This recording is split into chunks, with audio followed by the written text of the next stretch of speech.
शांत से दिखने वाले इस कस्बे में 11 अक्टूबर को एक घर से कुछ मानव अवशेष मिले। पुलिस इन्वेस्टिगेशन हुई तो पता चला कि वो अवशेष 2 महिलाओं के हैं जिनकी मानव बलि दी गई थी। अंधविश्वास के चलते हैवानियत की हदें पार कर एक महिला के 56 टुकड़े किए गए तो दूसरी महिला का प्राइवेट पार्ट काट कर खा लिया गया। बाद में शवों के टुकड़े गड्ढे में दबा दिए गए। इस दरिंदगी को अंजाम दिया गया अमीर होने के लिए। लेकिन क्या ऐसा पहली बार हुआ है? जवाब है नहीं। मानव बलि की प्रथा इतिहास लिखे जाने से भी पहले से मौजूद है। आज मंडे मेगा स्टोरी में बात इसी मानव बलि की।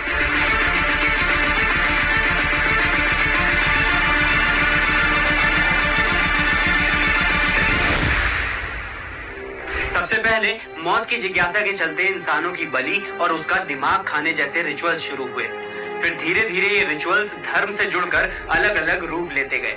कहीं समुदाय के लीडर या राजा की मौत के बाद उसे नौकरों के साथ दफनाया जाता, तो कहीं प्राकृतिक आपदाओं को रोकने या इमारत की मजबूती के लिए मानव बलि दी जाती। करीब 25 कल्चर्स में अलग अलग तरीके से ये बर्बरता होती रही है। जैसे चीन के उत्तर पश्चिम इलाके में करीब 4000 साल पुराना एक कब्रिस्तान मिला, जहां आर्कियोलॉजिस्ट्स को मानव बलि के सबूत मिले।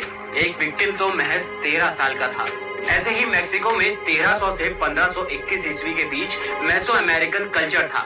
नाम था एजेक्ट। इसमें मानव बलि बेहद आम बात थी। कभी सूर्य देवता के लिए जिंदा इंसान के शरीर की छाती चीरकर दिल निकाल लिया जाता था, तो कभी गॉड tlaloc के लिए रोते हुए मासूम बच्चे की बलि दी जाती थी।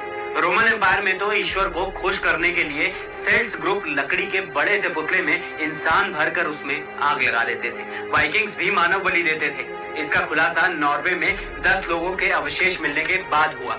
ये तो हो गई अलग अलग सिविलाइजेशंस की बात। अब आते हैं भारत पर।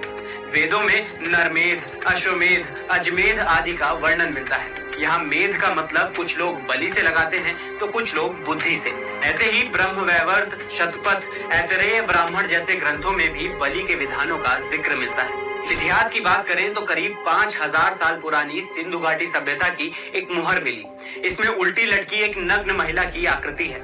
मुहर के दूसरी तरफ एक पुरुष दरांती लिए हुए है।